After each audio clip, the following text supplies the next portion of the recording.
एक ये अभी आया हुआ है महिषासुर, आया है तो बीजेपी का है।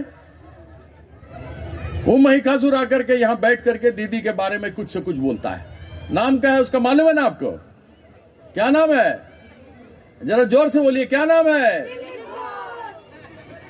बताइए। जो आदमी मां की इज्जत न करता हो, जो आदमी दीदी की इज्जत न करता हो,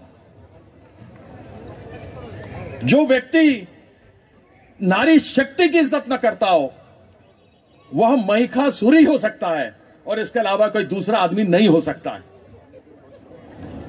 मां दुर्गा के ललाट से निकला था महिषासुर, और वो महिषासुर मां दुर्गा के विरोध में बोलना शुरू हुआ तो महिषासुर मर्दनी बनी मां दुर्गा। और आज आप सब नारी शक्ति यहां बर्दवान शहर में जो लोग बैठे हैं, आप सबों को मां दुर्गा बन करके ये दिलीप घोष जैसे महिषासुर का वध करना है। ये आप लोग तानिए आज। ये लोग नहीं, ये आरएसएस, ये बीजेपी, ये दिलीप घोष, इसका तो माथा बिगड़ गया है।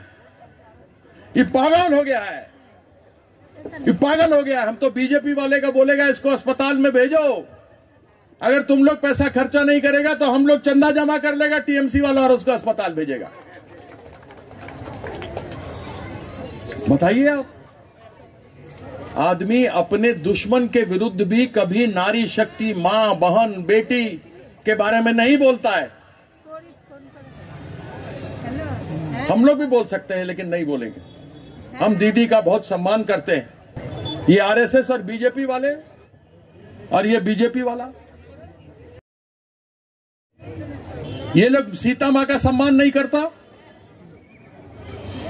सीता मां जैसी बेटी, बहन, पत्नी कोई नहीं हुई। क्या अगर मां सीता न होती तो भगवान राम को इतना नाम या प्रताप मिलता? नहीं मिलता। और ये लोग बोलते हैं जय श्री राम। उस सीता मां का अपमान। अगर गौरी शंकर लक्ष्मी नारायण राधा कृष्ण, तो ये आरएसएस और बीजेपी वाले सीता राम क्यों नहीं बोलते? यह प्रश्न तो पूछना चाहिए कि नहीं पूछना चाहिए? हम इस मंच से आप लोगों के सामने, आप लोग को हम दशम विद्या मानते हैं और वो दशम विद्या की हम स्तुति करते हैं। महामाया मेरी कुल देवी है। हम कामाख्या मंदिर जाते हैं, हम तंत्र की साधना करते हैं और उस तंत्र साधना में दशम महाविद्या जो देवी पुराण में है, श्यामा, तारिणी, षोडशी, भुवनेश्वरी, भैरवी, चिन्मस्तिका, धूमावती, बगला, मातंगी, त्रिपुरा सुंदरी, इस सब की आराधना करते हैं। आज इस मंच से आप लोगों की सौगंध दिलीप घोष को मैं चुनौती देता हूं कि बड़ा वो हिंदू और सनातन धर्म का ज्ञाता बनता है, आ जाए, इस मंच पर आ जाए या जिस मंच पर गए उस मंच पर आने के लिए तैयार हैं। वो सनातन धर्म की बात कर ले और हम भी सनातन धर्म की बात कर लेते हैं और देख लेते हैं दूध का दूध और पानी का पानी कैसे होता है। कि जब लक्ष्मी भंडार लेना है तो बीजेपी वाला भी और लेफ्ट वाला भी सबसे पहले आगे आता है, लेता है ना, और फिर बोलता है कि ये जब ममता का फैमिली कौन है, फादर कौन है। कितने शर्म के लोग हैं ये लोग, बेशर्म है। आप लोग के समक्ष आपके भाई, आपके दादा बनकर के आए हैं, आपके भाई और दादा और बेटा बनकर के रहेंगे। आप लोगों की लड़ाई केंद्र सरकार में इन जमींदार, बीजेपी के जमींदारों के विरुद्ध लड़ेंगे।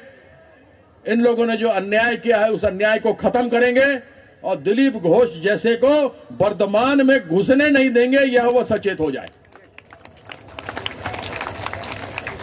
और ये हम कोई राजनीतिक रूप से नहीं कह रहे, भूल जाइए कि हम कैंडिडेट हैं। हम एक भाई, एक आम इंसान, एक भारत का नागरिक किसी के बारे में, किसी महिला के बारे में इस प्रकार की घृणित बात को नहीं सुन सकता। और अब चेता देना चाहता हूं दिलीप घोष को कि सोते हुए शेर को जगाना नहीं। हमारे कर्मी को भी मारा है तुमने, तुम जब से आए हो तुमने लोगों को उत्तेजित करना शुरू किया है, इसलिए खबरदार हो जाओ। प्यार से, अच्छे से तुमको जो आलोचना है करो, लेकिन तुम दीदी के ऊपर या किसी मेरी मां या मातृ शक्ति के ऊपर तुम अगर, या दुर्गा मां के ऊपर अगर तुम किसी तरीके से उंगली उठाओगे तो वो उंगली को तोड़ दिया जाएगा। बहुत बहुत आगे पश्चिमबंग सम्बन्धे जानून, बर्तमान सम्बन्धे जानून, तारपरे कथा बोलबेन। जवाब बर्तमानेर मानुष दिए देबो ना। उনি জানেন গুনতে, কবে জিতেছেন মনে আছে? উনি বলবে যে গতবারে ধানবাদে কত ভোট পেয়েছিলেন সেটা গুনে নিন একটু, তারপরে জেতার কথা। আপনাকে মানসিক বিকারগ্রস্ত বলে দেখা যাবে কে বিকারগ্রস্ত কে কি। 2019-এ এতদিন উনি কার সঙ্গে লড়েছেন জানি না, ক্রিকেট থেকে রিটায়ার্ড হয়েছেন, ধানবাদ ওনাকে রাজনীতি থেকে রিটায়ার করে আমরা সন্ন্যাসে পাঠিয়ে দেবো।